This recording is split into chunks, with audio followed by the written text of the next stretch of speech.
aquele casal que entra, o menino tá destruindo teu consultório. Ai, meu Deus, sei E que bem. tu tá falando assim, filho, que tu tá louco. Não, tu tá pra gritar já com o moleque, falando, ai, não! Os pais naquela permissividade, Estão vendo com nada. cara de paisagem. Cara, qual é o poder do não, Aninha, pra criança? É forte, eu acho, mas eu acho que é um não, assim, com consistência e um não com exemplo mesmo, assim. Menino, não mexe. Pode, tira a mão Olha, daí. Meu filho. Mas você fala com eles ou com os pais? ou Não, então, fala? assim, graças a Deus, tem pouquíssimos, né, que chegam assim lá. Graças a Deus, o meu perfil, pelo menos que vem me procurar, é o pessoal bacana.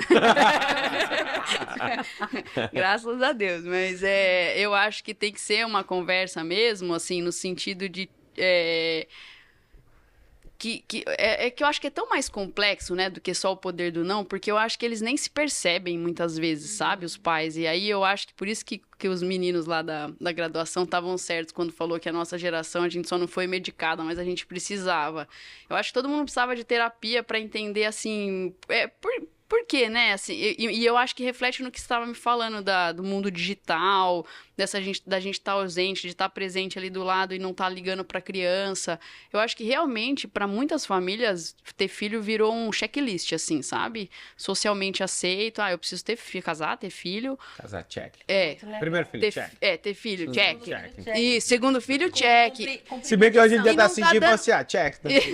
Daqui a pouco vai- Segundo casamento, check. Check. Não, e aí as pessoas não prestam atenção no que elas estão fazendo, elas não estão vivenciando de fato a vida delas, elas estão vivenciando, sei lá, uma vida de checklist e eu acho que as crianças são as que mais sofrem nesse sentido, porque na verdade o que elas queriam é ouvir o não, é assim, me dá esse limite, por favor, me ajuda aqui que eu tô precisando de alguém que me dê um norte. E eu acho que as pessoas estão perdidas mesmo, assim. Eu acho que as pessoas precisam de autoconhecimento, até que você estava falando, né, de que assim, a gente está toda hora se regulando. Acho que a gente precisa passar para os nossos filhos essa questão de, assim, quando a mamãe e o papai não tiverem, você vai conseguir falar não para situações que você precisa falar?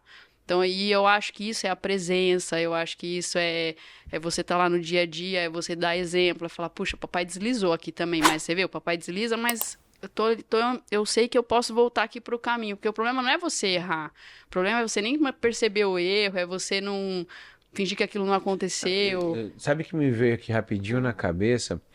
Toda vez que eu vou. Porque assim, toda vez que eu vou sair. Se eu for beber, e olha que assim, um grande bebedor, 2 taças de vinho eu já tô dormindo, sabe? 2 long neck eu já tá, beleza, sabe? Meu Deus. Mas assim, o que que acontece? Toda vez que eu vou sair, se eu for beber, se eu for eu, minha esposa e os meninos, eu vou de táxi, eu vou de Uber. Então assim, o padrão é, eu não vou dirigir depois que eu bebi. E eu lembro que outra vez a gente chegou numa festa de uma casa de uns amigos, e aí eu sentei e falei pra minha esposa, eu falei assim, cara, eu queria beber com os meninos, tudo bem? Tudo bem, então tá bom. Ela falou, não, então bebe porque eu vou voltar dirigindo. E as meninas abriram uma garrafa de vinho, a gente começou a beber ali. Meu filho passou, olhou, aí passou de novo, olhou. Eu vi ele agoniado. Aí ele veio no meu filho e falou assim, papai, você não tá dirigindo? Ai, Cara. Mas vocês estão entendendo o que é o exemplo? É. E aí a gente vai falando sobre isso. Você dizer o não, você tem que dizer o porquê o não. E aí eu falo assim, a mamãe vai dirigir. Aí eu falei, então tá bom, papai. Então, esses nãos, quando a gente vai dar para os nossos filhos, e eu vejo que diferente, porque antigamente os nossos pais mandavam na gente, a gente Pelo não exemplo, discutia, né? acabou. Pelo exemplo. Só que hoje em dia, meu filho, os filhos pedem exemplos e eu acho que ainda vai mais. Eles querem saber o porquê ou não. Hoje não pode ser mais o não pelo não. Não. Eu tenho que dizer não e eu tenho que sentar, eu tenho que perder. Fundamentar. Fazer uma defesa. Eu faço uma defesa oral, É. o do porquê que Sustentação pode. oral, Não, foi o que eu assim. falei pra vocês aqui antes. Quando eu trabalho muito eles a alimentação, de não ter besteira em casa, o Vini adora comer besteira e come, toma refrigerante no festa, no aniversário e for fora, mas em casa não tem. E eu lembro que uma vez eles perguntam assim, pai, por que você é tão assim com a nossa alimentação pra gente comer, deixar de comer besteira? Eu falei assim, papai já foi obeso. O papai teve 120 quilos. O papai quase que infartou. Então, assim, isso quando a gente começa, a minha irmã, até quem assiste o Jeff Podcast, lá atrás tem um podcast com a Nayara Medeiros, minha irmã.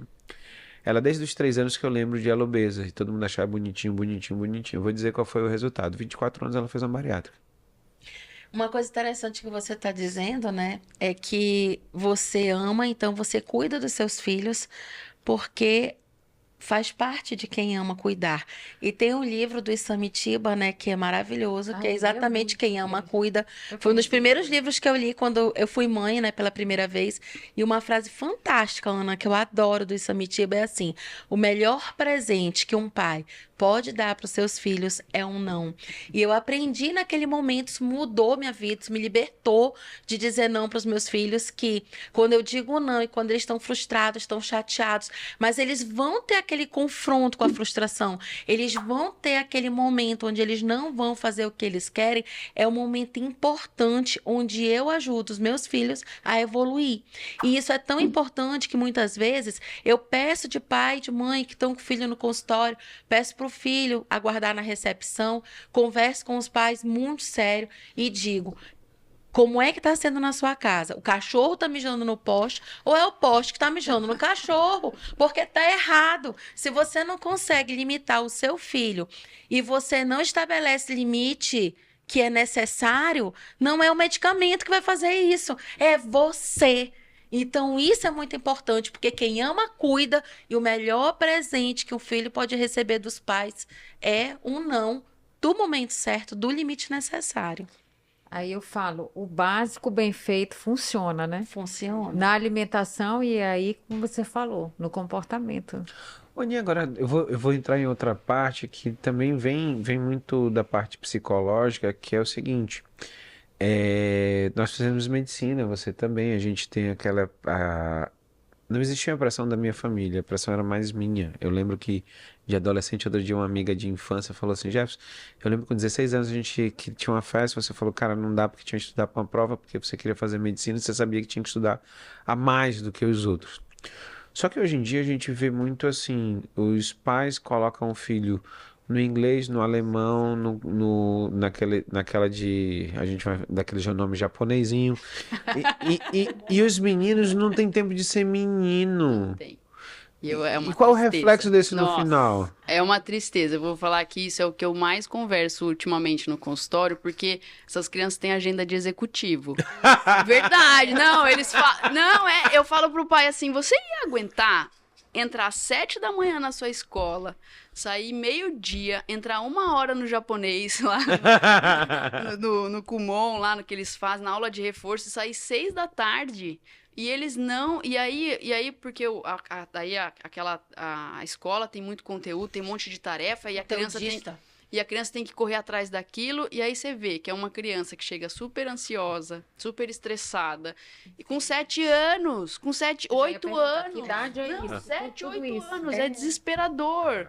E eu falo, por que seu filho tem que preencher todos esses checklists? Eu sei que a gente tem essa vontade de oferecer para os nossos filhos o que a gente não teve. Eu acho que tem o mérito disso no sentido de, olha, que legal, eu consigo dar coisas pro meu filho que eu não tive.